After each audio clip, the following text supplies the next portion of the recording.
राजस्थान के एक छोटे से राज्य में एक प्रसिद्ध चित्रकार विष्णुदास रहता था। उसकी कला इतनी जीवंत थी कि लोग कहते थे उसके बनाए चित्रों में जान बसने वाली होती है। एक दिन राजा को विष्णुदास की कला के बारे में पता चला।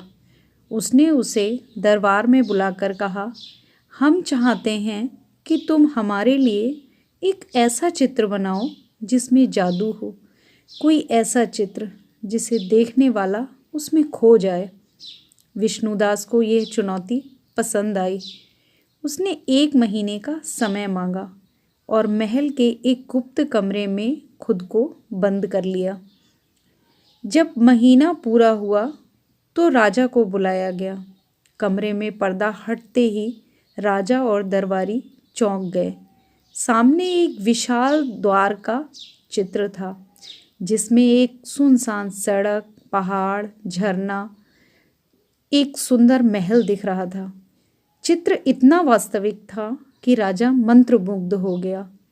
तभी उसने देखा कि हवा के झोंकों से चित्र की पत्तियां हिल रही थीं, झरने से पानी गिर रहा था और महल की खिड़कियों से रोशनी झांक रही थी। राजा ने उत्सुकतावश हाथ बढ़ाकर दरवाजे को छुआ और अचानक वह चित्र के अंदर चला गया। दरबारियों ने राजा को गायब होते हुए देखा तो घबरा गए, लेकिन विष्णुदास मुस्कुराया और बोला, चिंता मत करो, महाराज को रास्ता खुद ही खोजना होगा।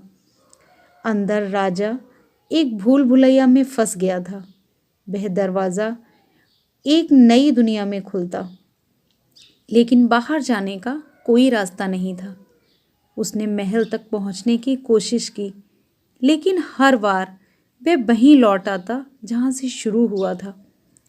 आखिरकार राजा को एक बूढ़े साधु मिले। उन्होंने कहा, राजन, तुमने इस चित्र में प्रवेश किया क्योंकि तुमने इसके जादू को अपनाया, लेकिन बाहर तभी जा पाओगे जब इसे एक चित्र समझोगे। राजा ने ध्यान से देखा और महसूस किया कि यह सब एक दृष्टि मात्र है। जैसे ही उसने इसे कल्पना माना, वह वापस दरबार में आ गया। राजा ने विष्णुदास को स्वर्ण मुद्राएं दी और कहा, यह न केवल कला बल्कि आत्मज्ञान का भी अद्भुत अनुभव था। विष्णुदास मुस्कुराया और बोला, कभी कभी जो हम देखते हैं वह सच नहीं होता।